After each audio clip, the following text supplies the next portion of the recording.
আসসালামু আলাইকুম প্রিয় দেশবাসী। বাংলাদেশ জনস্বাস্থ্য হোমিও থেকে আমি ডাক্তার ইব্রাহিম শিকদার আপনাদের সামনে একটি গুরুত্বপূর্ণ বিষয় হাজির হলাম। অনেকেই প্রশ্ন করেন যে কিডনির রোগ কি এবং কিডনি ক্যান্সার কি এবং কেন হয়।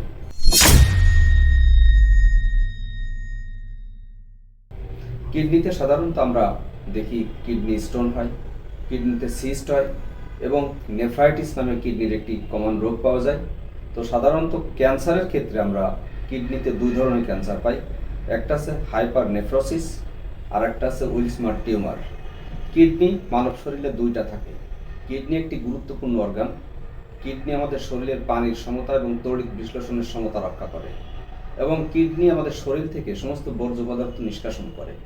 কিডনির অন্যান্য ফাংশনগত যে সমস্ত দুর্বলতার কারণে যে সমস্ত রোগ ব্যাধি আমরা পাই, আমরা সেগুলো সচরাচর দেখে থাকি ক্রিয়েটিনিন বেড়ে যায়।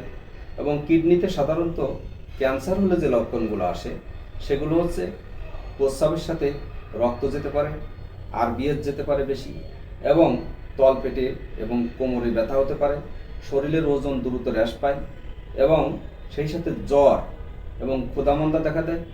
এই লক্ষণগুলি সাধারণত আসে। তবে যে সমস্ত ব্যক্তিরা বেশি ধূমপান করে, অধূমপায়ীদের থেকে ধূমপায়ীদের এই হাইপার নেফ্রোসিসটা বেশি হয়। সাধারণত যারা কলকারখানায় কাজ করে, যেখানে কলকারখানার বর্জ্য এবং রাসায়নিক বিক্রিয়া এই রোগের পিছনে একটা বড় কারণ। আর তাছাড়া জীবনের অনিয়ম, পানির স্বল্পতা, এগুলোও কিডনি রোগের জন্য অন্যতম কারণ।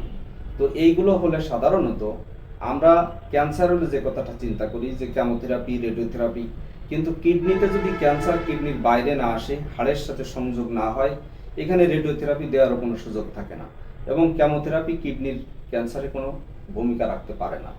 তো এখানে সাধারণত মহিলাদের ক্ষেত্রে আমরা এস্ট্রোজেন হরমোন প্রয়োগ করে কিছু সময়ের জন্য, কিছু দিনের জন্য ক্যান্সারকে নিয়ন্ত্রণে রাখতে পারি। আর পুরুষের ক্ষেত্রে সাধারণত অ্যান্ড্রোজেন নামক হরমোন দিয়ে কিছু সময় আমরা ক্যান্সারকে নিয়ন্ত্রণ করতে পারি। কিন্তু স্থায়ীভাবে এর চিকিৎসা আছে একমাত্র হোমিওপ্যাথিক চিকিৎসায়। হোমিওপ্যাথিক চিকিৎসা, হোমিওপ্যাথিক ওষুধের মাধ্যমে ক্যান্সারকে নির্মূল করা যায়, নেফ্রাইটিসকে নির্মূল করা যায়, ক্রিয়েটিনিনকে নিয়ন্ত্রণ করা যায় এবং কিডনির স্টোন এবং কিডনির সিস্ট বা টিউমারগুলো দূর করা যায়। এজন্য আপনাদেরকে আমি বলবো, যারা কিডনি রোগে আক্রান্ত আছেন তারা ভয় না পেয়ে দ্রুত হোমিওপ্যাথিক চিকিৎসার আওতায় আসেন। হোমিওপ্যাথিক ওষুধের মাধ্যমেই স্থায়ীভাবে এই রোগগুলো নির্মূল করা যায়। সকলের জন্য বাংলাদেশ জনস্বাস্থ্য হোমিও আপনাদের পাশে আছে। সকলকে ধন্যবাদ। আসসালামু আলাইকুম।